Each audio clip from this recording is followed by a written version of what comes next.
今集我會同大家分享我做義工一啲比較難忘同深刻嘅畫面。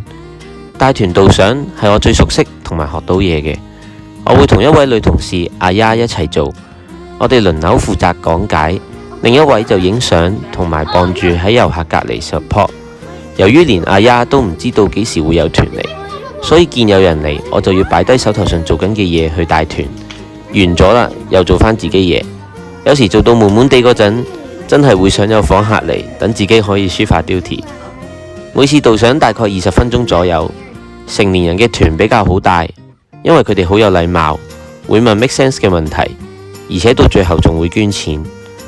啲學生團就好煩，真正想聽嘅可能得1/3人，其他會好冇秩序咁周圍玩，場面好易失控，但又唔可以鬧佢哋，麻 Q 煩。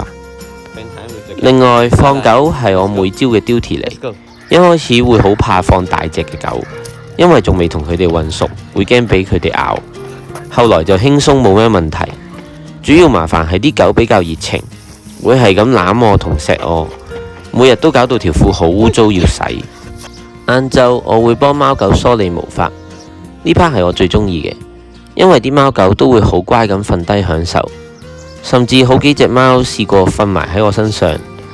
我好 surprise 呢度嘅貓狗咁信任人類，佢哋連第一次見嘅遊客都會好主動走去親近。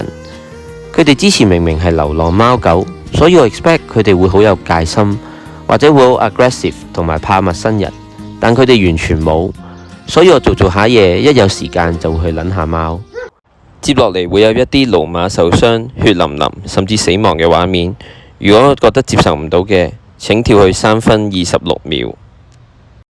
令我眼球最震撼嘅，一定係幫獸醫治療駱馬，因為佢哋傷口好大，或者流好多血，呢啲畫面我如果長期望住會唔舒服，加上本身駱馬嘅味道有啲臭，所以每次去幫手，我其實心裏面都係想盡快做完閃人。有2次最唔開心嘅係睇到一隻馬媽媽難產，大嘅保得住，但細嘅保唔住，見住醫生不停喺度嘗試刺激個 BB 嘅心臟，最後宣告失敗，然後就咁將佢放咗入垃圾袋裏面。另外一次就係有隻右腳受重傷嘅馬被送入嚟，嚟到嗰陣其實已經睇得出應該好難救得返。我哋幫佢吊鹽水，佢嗰隻流緊血就嚟斷嘅腳，可能因為太痛就不停喺度抽搐緊。我幫完手就想逃離現場去做返自己嘢。隔咗1個鐘，我再經過馬廄，見到已經有塊布鋪咗喺上面。我走埋去，個護士就同我講 He's dead。我見佢隻眼仲係張開咗，就想好似人哋電視劇咁幫佢合埋雙眼，等佢 rest in peace。但原來係做唔到嘅。當下無力感好強烈，畢竟我唔係喺醫院做開，呢啲場面對我嚟講仲係未適應到。下一集係動物醫院做義工嘅最後一集，我會分享一啲好笑嘅荒謬趣事俾大家。係咁先。